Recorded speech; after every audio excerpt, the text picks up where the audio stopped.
আসসালামু আলাইকুম রহমতুল্লাহি আবরকাতু। সম্মানিত সুধী, আশা করি সবাই অনেক ভালো আছেন। আমি রবিউল করিম রুবেল বলছি হেকিমি দাওয়াখানা থেকে, নাটোর। আজকে একটা চমৎকার ভিডিও নিয়ে আপনাদের সামনে উপস্থিত হয়েছি। আজকে কথা বলবো যৌন রোগের জন্য, বিশেষ করে সেক্সুয়াল প্রবলেমের জন্য কোন চিকিৎসাটা সবচেয়ে বেটার। আপনার যদি যৌন সমস্যা থাকে, আপনি স্থায়ীভাবে সুস্থতার জন্য কোন চিকিৎসা ব্যবস্থা আপনি গ্রহণ করবেন, আমি আপনাকে লজিক্যালি বলবো, আপনি বুঝে নেবেন। দেখুন, এই পৃথিবীতে 4টা চিকিৎসা ব্যবস্থা চালু আছে। 4টা চিকিৎসার ভেতরে সবচেয়ে বর্তমানে জনপ্রিয় হচ্ছে এলোপ্যাথিক, যেটা আমরা ডাক্তারি চিকিৎসা বলি। যে চিকিৎসাতে আপনি প্রথমে ডাক্তারের কাছে যাবেন, ভিজিট দিবেন, ডাক্তার আপনার কথা শুনবে, উনি কিছু টেস্ট লিখবে, সেই টেস্টগুলো কোনো একটা ডায়াগনস্টিক সেন্টার থেকে করে আনবেন। উনি টেস্ট দেখার পরে আপনাকে ওষুধ লিখে দিবে। যে ওষুধগুলো তিনি লিখে দিয়েছে সবগুলো অবশ্যই কোনো ট্যাবলেট, সিরাপ, এই জাতীয় কোনো কোম্পানি, ফার্মাসিউটিক্যাল কোম্পানি কোনো ওষুধ লিখবে। এই ওষুধগুলো আপনাকে ডিসপেন্সারি থেকে কিনে খেতে হবে। এখন ডাক্তার সাহেব যে ওষুধগুলো লিখেছে এগুলো কি উপাদান দ্বারা তৈরি, এটা কিন্তু ডাক্তার জানে না। রিপ্রেজেন্টেটিভ অর্থাৎ বিভিন্ন কোম্পানির এসআর বিন্দু এসে তাকে বলছে যে এই রোগের এই ওষুধ এইভাবে কাজ করবে, তিনি সেখান থেকে কমিশনও পান এবং লেখলেও একটা কমিশন থাকে। যা হোক, সেটা বলছি না। তো তিনি যে ওষুধগুলো লিখলো এগুলি কিন্তু বিভিন্ন কোম্পানি আপনার কেমিক্যাল দিয়ে তৈরি করেছে এবং এই ওষুধগুলো আপনাকে কিনে খেতে হবে। এখন ডাক্তার কিন্তু আর বলে দিবে যে 2 মাস খান, তারপর কি হয় আবার আসবেন।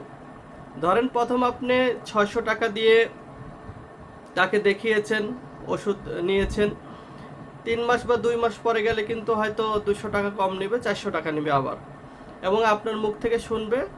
ইমপ্রুভমেন্ট আসলে আপনাকে ওষুধ চেঞ্জ করে দিবে। এইভাবে চলতে থাকবে চিকিৎসা। তো আপনি যে চিকিৎসাটা গ্রহণ করলেন, যে কেমিক্যাল আপনার রোগ মুক্তির জন্য, এইটা থেকে আপনি স্থায়ীভাবে মুক্তি, এক রোগের জন্য মুক্তির জন্য আপনি আরও রোগ টেনে আনতেছেন। কেন বললাম, মানে আপনি এলোপ্যাথি যে ওষুধগুলো খাচ্ছেন সেক্সুয়াল ইমপ্রুভমেন্টের জন্য, এগুলি কিন্তু অনেক কেমিক্যালে তৈরি। তো কেমিক্যাল থেকে আপনার সুস্থতা আশা করে একটু বোকামি, স্থায়ীভাবে সুস্থ একটু কঠিন। এটা হলো তাদের চিকিৎসা ব্যবস্থা। এক কথায় এলোপ্যাথিক ট্রিটমেন্ট মানে 100% কেমিক্যাল, আপনার ন্যাচারাল কোনো ট্রিটমেন্ট সেখানে নাই। তারপরে যদি আসি হোমিও, হোমিওটা জার্মানি ফর্মুলা, এটাও কেমিক্যাল দিয়েই তৈরি করা হয়। আপনি ডাক্তারের কাছে যাবেন, আপনার ছোট ছোট কাচের শিশি আছে, আর ভিতরে ইউরিয়া সারের মতো আপনার যেটা, এটা কিন্তু কোনো ওষুধ না, এর ভিতরে 2-3 ফোঁটা যে ওষুধ দেয় সেটাই হলো ওষুধ। এখন এই ওষুধ আমরা শুনেছি যে অনেক সময় পানি মিশ্রণ করা হয় বা ভেজাল আছে। বাংলাদেশে নাকি খাঁটি ওষুধ কম আসে, আর খাঁটি ওষুধ যদিও আসে সেটা জার্মান থেকে আসতে হবে। জার্মান থেকে আসা যে ওষুধ এটা অবশ্যই কেমিক্যালেই তৈরি। আমি অসংখ্য রোগীর সাথে কথা বলেছি, তারা এটা বলছে, ভাই 2 মাস, 6 মাস, 8 মাস, 1 বছরের চিকিৎসা নিয়েছি, তেমন কোনো পরিবর্তন হয় না, পরে হতাশ হয়ে চিকিৎসা নিয়ে বন্ধ করে দিছি। তাহলে এলোপ্যাথি যেমন কেমিক্যালের ওষুধ, কেমিক্যাল ট্রিটমেন্ট, হোমিওটাও হচ্ছে আপনার কেমিক্যালি। এরপর আসেন হার্বাল। আমি বলেছি 4টা চিকিৎসা আছে। এক নম্বর বলেছি এলোপ্যাথি, 2 নম্বর হচ্ছে হোমিওপ্যাথিক, আর 3 নম্বর হচ্ছে হার্বাল বা হচ্ছে ইউনানি একটা ফর্মুলা। এখানেও কেমিক্যালের সয়লাভ। অনেক বাঘা বাঘা কোম্পানি বাংলাদেশে আছে যাদের পোস্টার, লিফলেট, ফেস্টুন রাস্তাঘাটে সয়লাভ। দেখবেন কলিকাতা হার্বাল এরকম নাম টাম দেয় আর কি, বা বিভিন্ন বাংলাদেশে হার্বাল বড় বড় কোম্পানিও আছে। এগুলি যে ওষুধ তৈরি করে, এখানে সরাসরি আপনার কেমিক্যাল ছাড়া কোনো ওষুধ আপনি পাবেন না। এগুলি প্রক্রিয়াজাত করার কারণে বা এটার পাওয়ার বাড়ানোর জন্য বিভিন্ন কেমিক্যাল ইউজ করা হয় এবং সেটা গায়ে লেখাও থাকে। তারা চুরি করে লিখছে না, তারা সরাসরি লিখেই দিচ্ছে যে এই কেমিক্যাল, এই উপাদান এখানে আছে। তো এখানে অনেক সময় যাচ্ছে অনেকে প্রতারিত হচ্ছে ভুলভাল ওষুধ খেয়ে। তো এখানেও কিন্তু কেমিক্যাল আছে। এখন আপনি যদি স্থায়ীভাবে একদম ভেতর থেকে ন্যাচারালি সুস্থ হতে চান, মানে আপনার পূর্বপুরুষ দাদা নানা যেমন স্ট্রং ছিল, এরকম ফিগার, এরকম স্ট্যামিনা যদি আপনি চান, তাহলে 100% আপনাকে আসতে হবে ন্যাচারাল ট্রিটমেন্ট, যেটাকে বলা হয় আয়ুর্বেদ বা ভেষজ চিকিৎসা, যেটা সরাসরি গাছগাছালি দিয়ে তৈরি করা হয়। এখানে কেমিক্যালের বালাই নাই বললেই চলে, নাই। ঠিক আছে, এখন মানে সংরক্ষণের জন্য কিছুটা কেমিক্যাল থাকতে পারে, কিন্তু আদার্স পাওয়ার বাড়ানোর জন্য, কাজ বেশি হওয়ার জন্য, দ্রুত কাজ হওয়ার জন্য কোনো কেমিক্যাল এখানে ইউজ করা হয় না। তো এই ইউনানি আয়ুর্বেদ যে ফর্মুলা, বিশেষ করে আয়ুর্বেদ ফর্মুলা, এটা হচ্ছে প্রাচীনতম চিকিৎসা। যুগ যুগ ধরে পৃথিবীর সৃষ্টি লগ্ন থেকে যে চিকিৎসা নিয়ে মানুষ সুস্থ স্বাভাবিক জীবনযাপন করছে, এটার নাম হলো আয়ুর্বেদ চিকিৎসা। এখন অনেক ভাই আছে যে এলোপ্যাথি, হোমিও, মানে বিভিন্ন হার্বাল ট্রিটমেন্ট নিয়ে নিয়ে যখন সুস্থ হতে পারে না, শেষ পর্যন্ত আমাদের কাছে আসে, যারা আমরা হলো আয়ুর্বেদ নিয়ে কাজ করছি, ভেষজ নিয়ে কাজ করছি। আমাদের কাছে বলে, ভাই আপনার ওষুধে কেমিক্যাল নাই তো, কোনো কিডনি লিভারের ক্ষতি হবে না তো?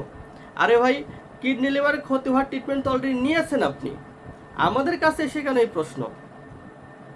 মানে আপনি, মানে একটা কথা আছে যে চুন খেয়ে মুখ পুড়িয়েছে, দই দেখলে ভয় লাগে। এখন আমি বলছি না যে আমাদের মধ্যে সবাই সাধু সন্ন্যাসী, সবাই পীর বুজুর্গ অলিয়া উলিয়া, তা বলছি না। আমাদের এই আয়ুর্বেদ ফর্মুলাতে অনেকে আছে যে কেমিক্যাল ইউজ করে, অসাধু চক্র, যারা এক কথায় প্রতারক, কাজ বেশি হওয়ার জন্য বিভিন্ন ভেষজের ভেতরে কেমিক্যাল ইউজ করে, সেটার কথা ভিন্ন। আপনি যদি সঠিক এবং ভালো চিকিৎসক পেয়ে যান, তাহলে আপনি খোশ নসিব, একদম আল্লাহ প্রদত্ত একটা ক্ষমতা আপনি আল্লাহ পাক দিবে গাছের মাধ্যমে। তো যেটা বলতেছিলাম, তো আয়ুর্বেদ হচ্ছে একমাত্র চিকিৎসা যার ভিতরে কোনো কেমিক্যাল নাই, যাতে কোনো সাইড এফেক্ট নাই, যে চিকিৎসাতে আপনি শুধুই সুস্থ হবেন এবং একটা রোগের ওষুধ খেলে আপনার একাধিক রোগের কাজ করবে। আপনাকে ছোট্ট একটা উদাহরণ দিচ্ছি। ধরেন আপনি ত্রিফলা খাইলেন, আমলকি, হর্তকি, বহেরা, এই তিনটা মিলে ত্রিফলা হয়। আপনি বলেন, ভাই আমার মুখের রুচি কম, আমি কি খাবো? একজন কবিরাজ আপনাকে ত্রিফলা পাউডার দিল। এই ত্রিফলা পাউডার খেলে শুধু মুখের রুচিই বাড়বে না, আপনি হজম ভালো থাকবে, পায়খানা ক্লিয়ার হবে, রাতের ঘুম ভালো হবে, আপনার রক্ত সঞ্চালন বাড়বে, আপনার ভিটামিন সি, বিভিন্ন মিনারেল আপনার বডিতে যোগ হবে। তো এটা একটার জন্য খাইলে আরও অন্য উপকার করে। আর এলোপ্যাথি, হোমিও, হার্বাল এগুলি একটার জন্য খাইলে একটু উপকার করলে অন্য অন্যগুলো ক্ষতি করে। এতটুকু যদি বুঝে থাকেন, তাহলে আপনাকে আর নতুন করে বোঝানোর কিছু নাই। আপনি সবাই শিক্ষিত জ্ঞানী মানুষ, আসলে বুঝতে পারছেন। দেখুন, আগেকার দিনে দাদা নানারা কি খাইতো?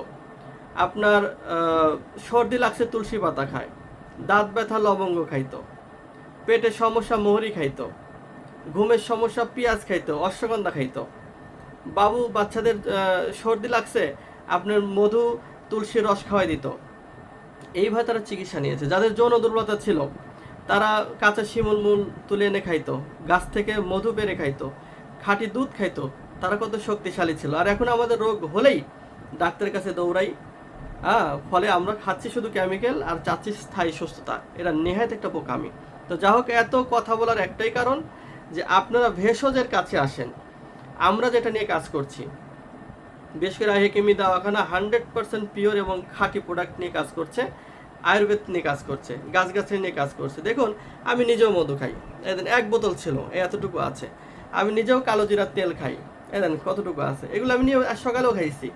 ঠিক আছে, আমি এই যে এলাচি খাই, এর লাস্টে দেখাই দেবো, এলাচি খাই, আমি লবঙ্গ খাই। এই যে জিনিসগুলো যে আমি খাচ্ছি, ভাই আমিও তো ন্যাচারালি সুস্থ হতে চাই, এটা হলো আমার ফর্মুলা। তো দেখুন, আমি কিন্তু পরামর্শ দিই, যেটা নিজে মানি না সেটা পরামর্শ দিই না।